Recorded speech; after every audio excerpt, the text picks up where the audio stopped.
इस टॉपिक में हम इनकोडर के बारे में पढ़ेंगे। फर्स्ट पॉइंट देखते हैं। A encoder is a combinational circuit which has 2 n input lines and n output lines.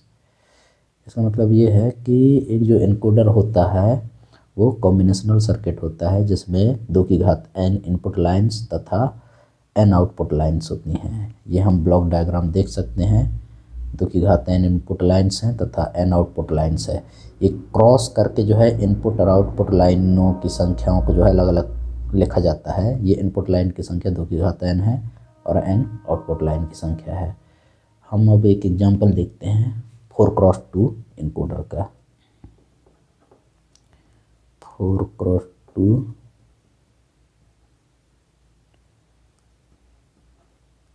Encoder number A block diagram.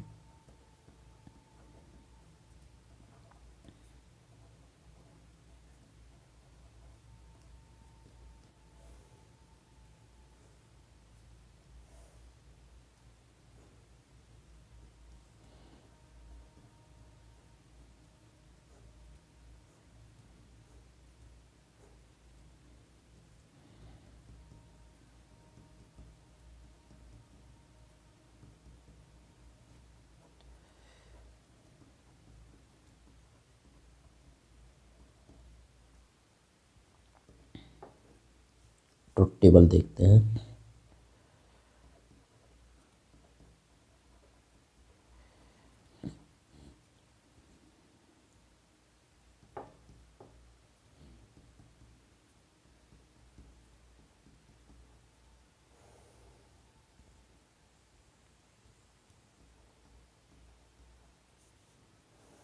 चार इनपुट लाइन 2 आउटपुट लाइन है।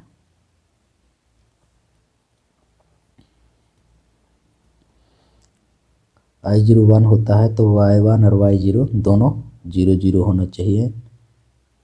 अगर I1 1 होता है तो Y1 Y0 0 1 होना चाहिए। अगर Y2 1 होता है तो Y1 और Y0 1 0 होना चाहिए। अगर I3 1 होता है तो Y1 और Y0 दोनों 1 1 होना चाहिए। एक चीज़ और ध्यान दीजिएगा यहाँ पे, Y0 1 कब कब है? Y0 1 तब है जब एक बार I1 1 है और एक बार I3 1 है। तो Y0 बराबर हम I1 प्लस I3 लिख सकते हैं। एक बार ध्यान दीजिएगा, वो Y0 1 तभी है जब एक बार I1 है और दूसरी बार I3 है। तो Y0 बराबर I1 प्लस I3 लिखते हैं। I1 plus I3। अब ध्यान दीजिएगा, Y1 1 कब है? Y1 1 तब है जब I2 1 है और जब I3 1 है। I3 लिखते हैं।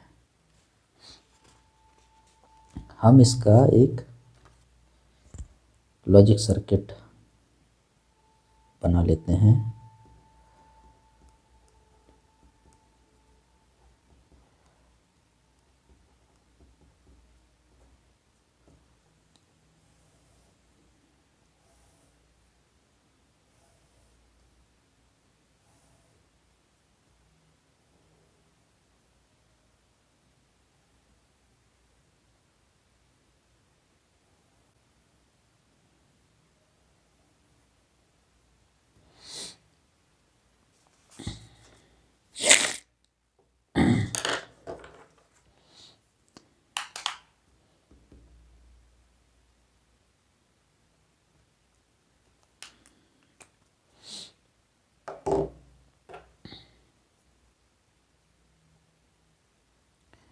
इसमें हम I0 I1 I2 I3 लिख लेते हैं।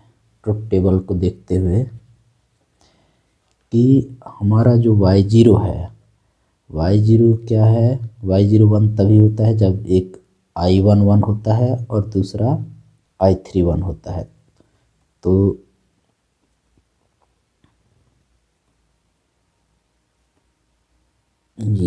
8 लगा के y0 बराबर लिख लेते हैं I1 प्लस I3। तो I1 से यहाँ से कनेक्ट कर दिए और I3 से यहाँ से कनेक्ट कर दिए। अब y1 जो है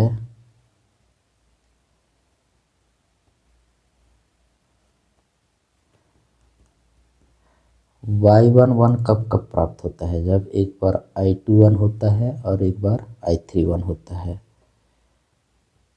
तो I2 I31 होगा।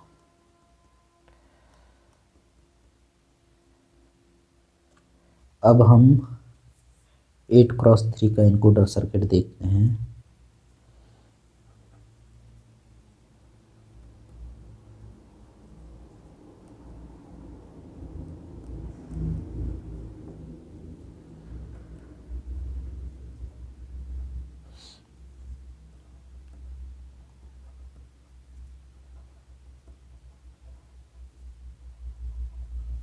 ब्लॉक डायग्राम होगा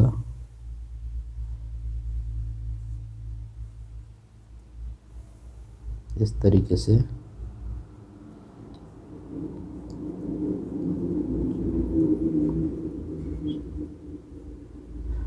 आठ इनपुट लाइन्स होंगे और 3 आउटपुट लाइन्स होंगे, I0, I1, I2, I3, I4, I5, I6, I7 और 3 जो है आउटपुट लाइन्स होंगे, Y0, Y1, Y2। मेन के बाद हम ट्रुथ टेबल बनाते हैं।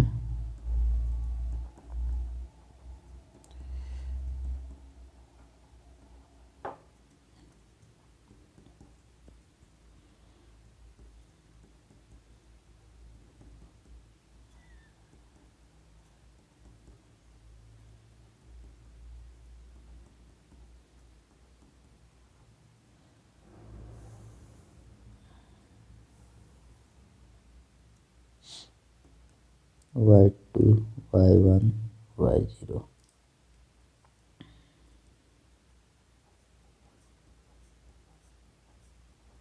जब I0 1 है तो Y2, I1, Y0 0 0 0 होंगी।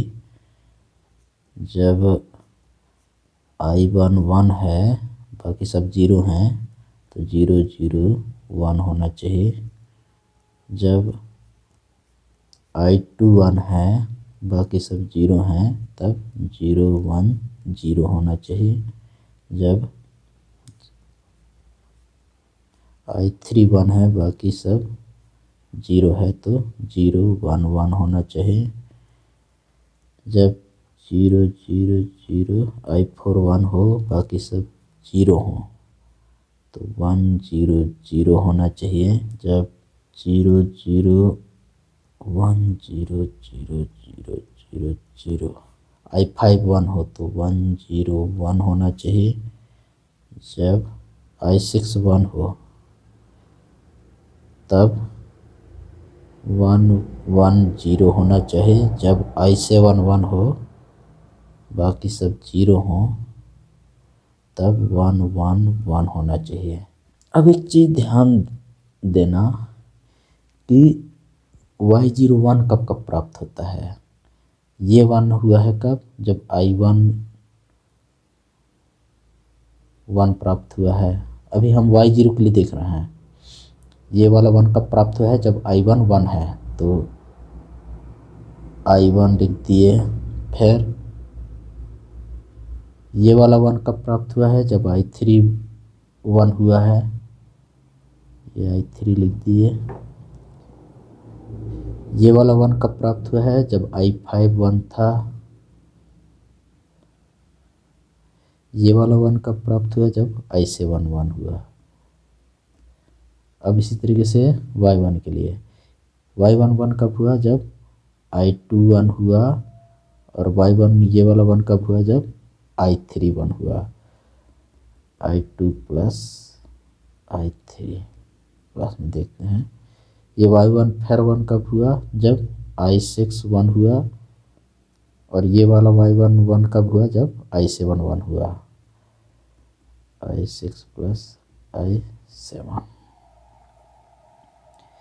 अब ये y2 1 कब प्राप्त हुआ, जब i4 i5 i6 और i7 1 प्राप्त हुए, i4 plus i5 plus i6 plus i7 1 हुआ, ये 1, ये i4 1 हुआ तब ये 1, i5 1 हुआ तब ये 1, i6 1 हुआ तब ये 1, i7 1 हुआ तब। अब इसका हम सर्किट डिजाइन कर लेते हैं। हम इनपुट लाइंस खींच लेते हैं।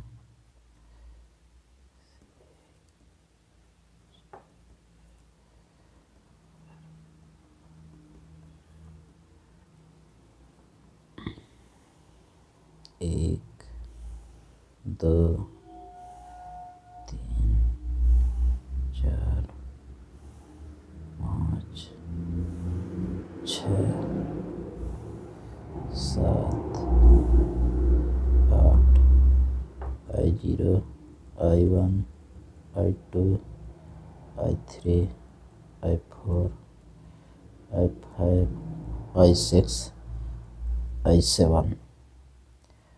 अब हम सबसे पहले y2 के लिए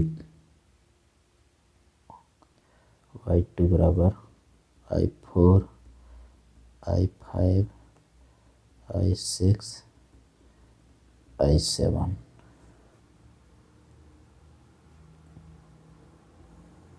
i4 से कनेक्ट कर दिए, ये i5 से कनेक्ट कर दिए, ये i6 से कनेक्ट कर दिए, और ये i7 से कनेक्ट कर दिए।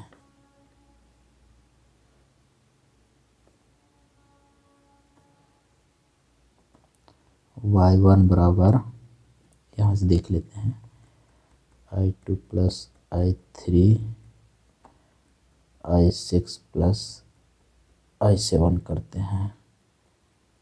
तो यहाँ से i2 से ये कनेक्ट कर दिए, i3 से कनेक्ट कर दिए,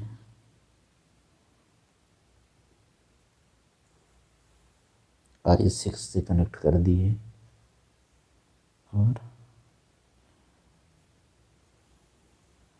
i7 से कनेक्ट कर दिए।